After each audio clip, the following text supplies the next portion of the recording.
Saya ingin mengenalkan juga kepada Pak Dahlan dan Ibu Dahlan buat teman-teman yang hadir di sini, walaupun mereka adalah pemimpin perusahaan dan punya banyak karyawan, saya mau sampaikan bahwa mereka ini adalah pengusaha-pengusaha yang kepingin terus belajar.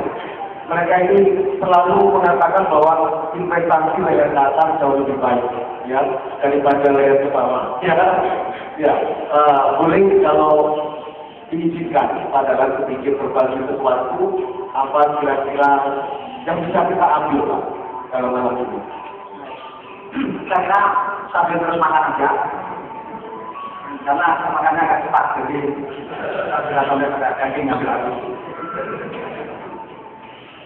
Sebetulnya kerja itu bermula dari kejengkelan saya ketika tahun 2008, itu kan menjelang pemilu 2009. Waktu itu semua orang ngomong politik, terus siapa yang mau kerja ini? Kira-kira kalau semua orang mau politik, yang mau kerja ini siapa? Waktu itu lagi saya kampanye besar-besaran, sebetulnya bukan kerja. Kerja, tapi ada kalimat sebelumnya. Dan itu sama sekolah 3 hari. Cuma perhatikan sekarang ada selama yang itu dulunya sebelum kerja adalah ada turunan. Waktu itu kalimat begini, jauhi politik, kerja.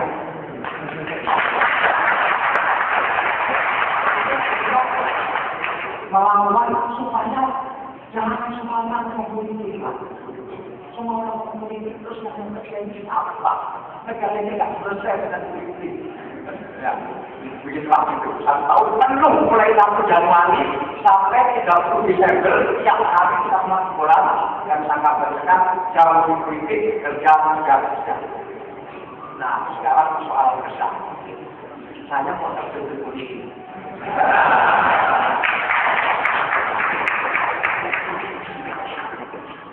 Justru saya menangkan terus. Saya sebetulnya tetap tidak mau. Saya akan habis sakit, saya tahu Pak itu sakit kanker yang sangat berat, kanker hati, tapi saya ketemu dengan kanker dan dokter mengatakan umur saya tidak meninggal. Tapi akhirnya saya ketemu jalan, kami lagi, saya tidak bisa diinstal karena kankernya itu ada di ujung pusat itu. Jadi tidak bisa ditransfer, harus dibuang sama sekali, dia lama, diganti 1 hari cukup sama sekali. Nah, setelah itu ternyata saya berhasil, saya merasa kata berkah dari pulang luar biasa. Nah, setelah itu saya berikan untuk tidak mau mencari apapun. Nah, kebetulan mungkin kami cukup.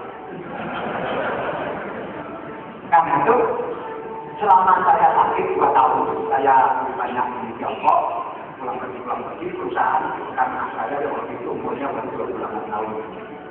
Tetapi kalau waktu saya pulang 2 tahun kemudian, saya sembuh, perusahaan sudah besar. Sehingga saya memutuskan untuk tidak mau lagi kembali ke perusahaan. Ya Pak, anak saya yang tadi Abdul Ananda tadi, yang memimpin, saya mau terus saja, mau terus berikan, yang menjadi guru saja, dan motifnya tidak untuk uang lagi.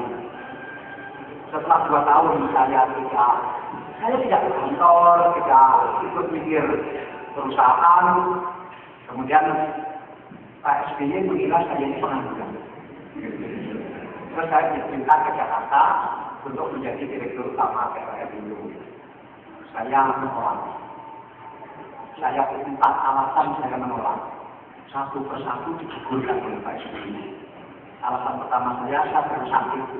Masa orang baru sakit begitu berat suruh menjadi direktur utama PLN yang persoalan waktu itu luar biasa. Waktu itu di Jakarta itu 3 bulan nanti lampu.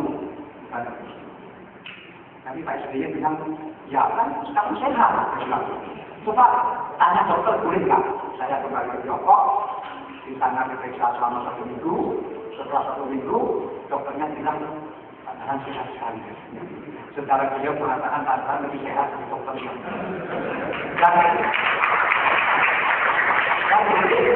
boleh menerima tanggung jawab dan boleh menerima pekerjaan sebesar apapun. saya bilang, Pak Presiden, ya Pak, memang dokter diizinkan, tapi saya ini kan bukan sarjana listrik, masa menjadi direktur utama BUMN. Pak SBY mengatakan, waktu itu jadi bukan kata-kata saya ini, tidak kata-kata SBY, saya tahu Pak Dalan bukan sarjana, tetapi saya tahu Pak Dalan memiliki kemampuan manajemen dan kemampuan leadership yang akan bisa mengatasi persoalan sebesar ini. Dua alasan betul. Saya cari alasan lagi untuk menolak. Saya bilang, Pak, saya kan sudah terlanjur berjanji kepada diri sendiri untuk tidak mau lagi cari uang. Nah, kalau saya jadi dulu PLN, dapat gaji dan gajinya besar, berarti kan saya cari uang. Nah, saya akan melanggar janji saya. Maksud saya jangan ditunjuk. Tapi Pak SBY bilang, sudah, pokoknya atur, pokoknya. Nah, jadi ya sudah, begitu saya izinkan, saya tidak ambil gaji, tidak ambil dinas, tidak ambil rumah dinas. Kebetulan mobil saya lebih baik dari mobil dinas.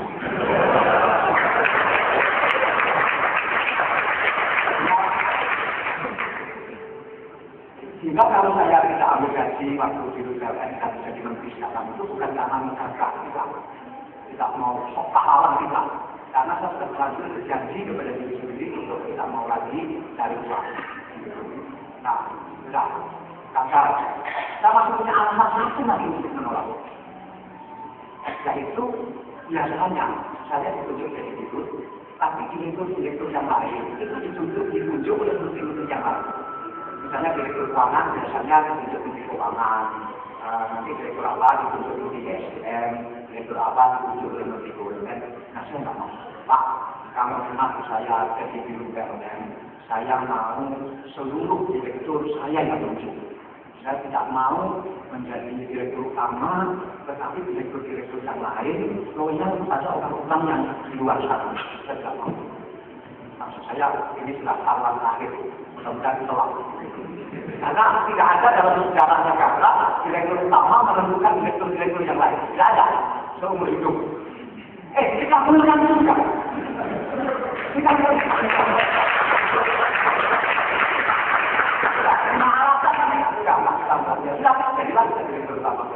Jadi saya tidak minta, bahkan saya sudah bisa menolak.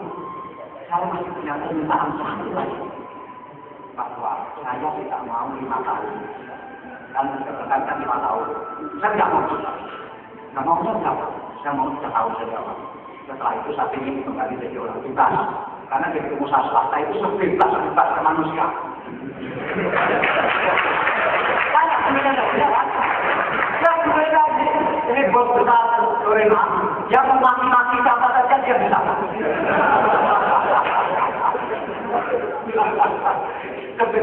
Sampai ini segera bebas. Ya 3 tahun saja dan saya yakin bahwa 3 tahun akan bisa memperbaiki ini.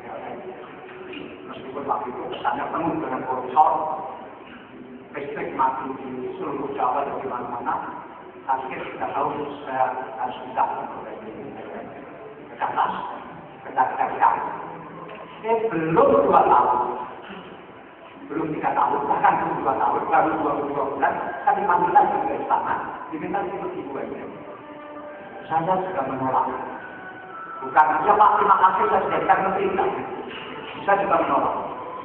Alasan saya, gaji saya pun 3 tahun memperbaiki listrik. Ini kan sudah 22 bulan. Ya, tapi sudah lumayan Pak listrik, sudah Presiden dengan begitu. Sampai kami menolak saya dalam jadikan itu. Nah, jadi kalau ada kok saya ini bentuk politik, saya sebenarnya sama sekali tidak mau. Saya tidak mau. Nah, kok sekarang menjadi peserta konvensi calon presiden?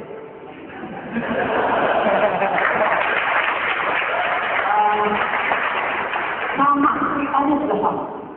Saya waktu disebut-sebut di orang bahwa salah satu tahun itu Pak Dahlan Iskan, saya jadi surat ke Bapak Presiden sebagai ketua umum Partai Demokrat. Bapak Presiden, saya tidak mau ikut konvensi calon presiden. Alasan saya, satu, saya punya calon sendiri yang orang itu hebat sekali.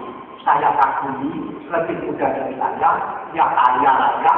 Yang kekayaannya itu diperoleh dengan cara yang fair.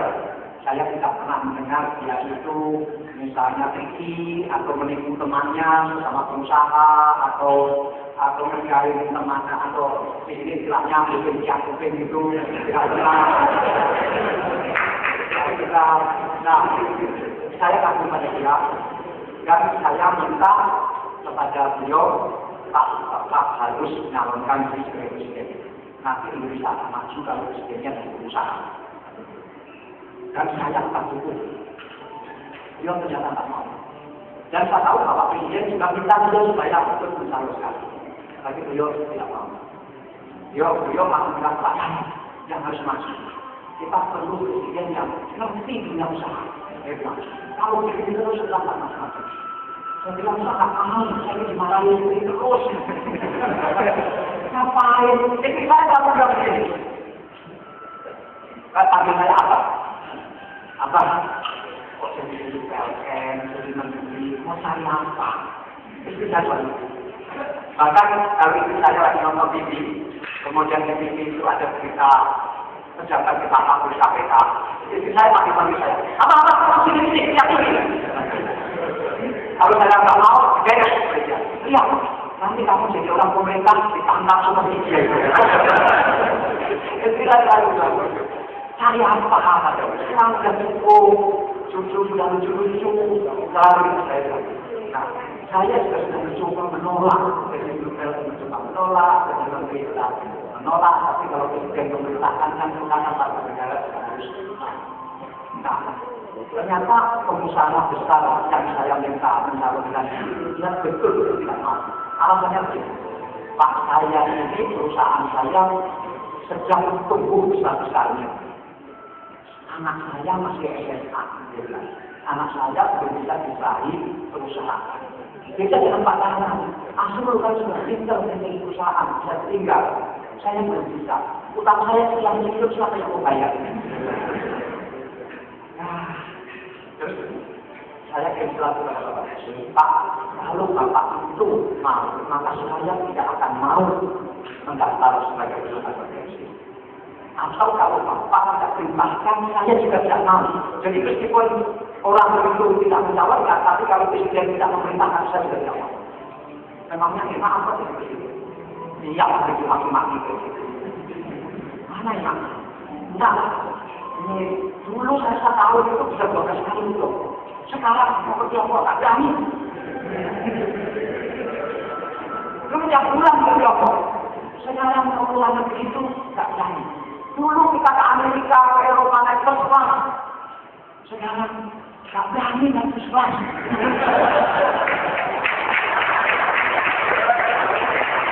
Padahal kemampuan saya sendiri.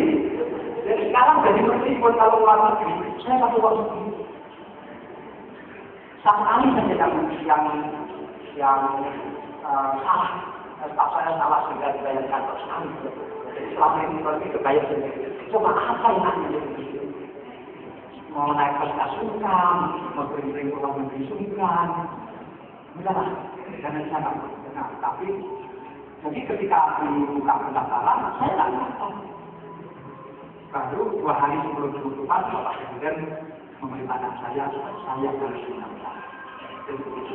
Dan pengusaha tadi itu betul-betul tidak mau. Dan pengusaha itu namanya Khairul Tanjung.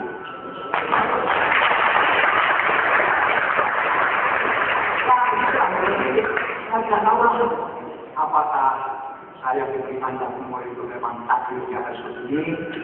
Artinya saya sudah bertekad tidak mau lagi cari uang, bertekad di tambahan umur dengan temannya sudah bukan main, mestinya umurnya tinggal 6 bulan, ternyata sekarang sudah 7 tahun masih bisa. Nah, karena itu, kalau saya kampanye presiden, apa ya untuk saya? Saya ingat, tak sampai sekarang tetap pergi-pergi. Karena itulah, kerja.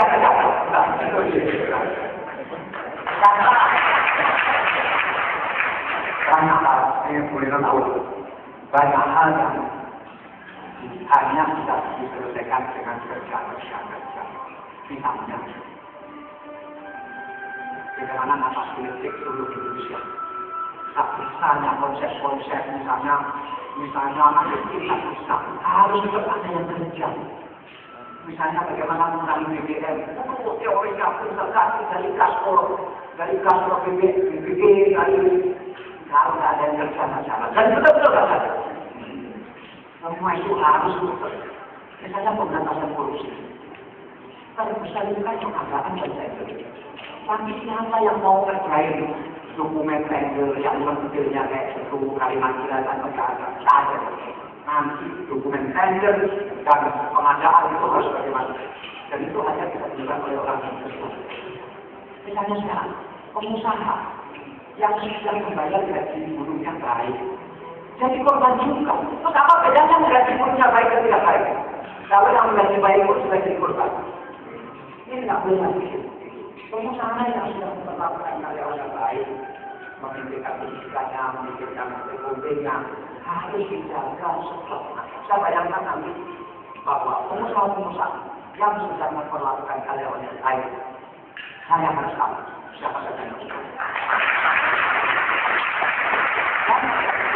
Perusahaannya harus dijaga, tidak boleh belum mensweeping perusahaan yang sudah dengan baik, tak boleh. Nah, tapi bagaimana yang melawan? Yang logo 3.000 isinya jatuh. Tidak bisa. Kita perusahaan kan biasa mengikut kekuatan-kekuatan. Dan kita maaf kalau banyak.